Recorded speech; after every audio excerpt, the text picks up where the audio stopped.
This is what I want to say. I think, and this, of course, is one man's opinion, and I hope I don't embarrass you, and I don't mean to embarrass you, and I certainly don't mean in any way to impose upon your presence here, because I did want you on the show. I think you're a big bag of wind. Now, just hear me out. Wait a minute. Hold it a second. I think that you are the closest thing to Barnum that we have ever had. I think that you're the damnedest showman that ever lived, and you ain't kidding anybody. Will you let me finish and shut your mouth for 1 minute? The biggest flaw in his style is his habit of dropping his hands as he moves away from his opponent. Cassius only has to do this once against Liston, and it'll prove his undoing. Louisville Lip will give a good account of himself against Liston. Others believe he's just a big bag of wind, that the bag will explode on the fateful evening of February 25th. If Clay hits half as well as he talks, the night of February 25th could go down as the greatest upset in ring history. We think not.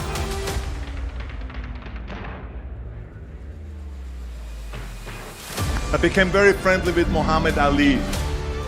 Muhammad Ali worked his butt off, and I saw it firsthand. And I remember that there was a sports writer that was there in the gym when he was working out and he was doing sit-ups. And they asked him, how many sit-ups do you do? And he said, I don't start counting until it hurts. Now think about that. He doesn't start counting his sit-ups until he feels pain. That's when he starts counting. That is working hard. Dance for the crown, dance for it. The world is watching you. The champ. The biggest sporting thing that's ever been held on the face of earth. I'm the champ. Yes. I'm the biggest thing in Yes, the history. president of the United States. I'm the king. The queen, is that the queen of The England? Beatles, the Beatles, King. the Beatles, The Beatles ain't nothing but a the Beatles bought my autograph. Yes, they do. I'm the king. King of the ring. When you see Liston and Ali, right? Mm-hmm. Yeah. How could, like, it looked like Liston was like afraid of him. How could he be? Well, if you go back to he's that stronger. fight, the reason why, and this is Ali did this on purpose, he acted like a crazy person because he's like that. Sonny Liston was a bully, and Sonny Liston was a big, scary man. And what he felt like Sonny Liston would be afraid of is a crazy person, someone who wasn't afraid of him. So in all the press conferences and all the different things leading up to the fight, he would scream at him. He wanted Sonny Liston to think that he was a crazy person, and that that he would never stop. He was just so smart at like psychological warfare. There'd never been anybody like him psychologically that could just first of all, he was very funny. He would say hilarious shit. If you like to lose your money, be a fool and bet on Sonny. I don't run, I dance. Sugar Ray never did run, he danced. He would say poetry. He had that guy Bondini Brown behind him. Yeah, and on top of that, he could fight his fucking ass off. And he was a heavyweight that moved around like a middleweight. Unbelievable. Float like a butterfly and sting like a bee. Ah, rumble, young man, rumble. Hey! I don't even shave yet, champ. How'd your leg go give you a commercial? Ain't that a shame? Don't even shave. Hey, you're mad because your leg won't give you a commercial. Get down, shave. Ah!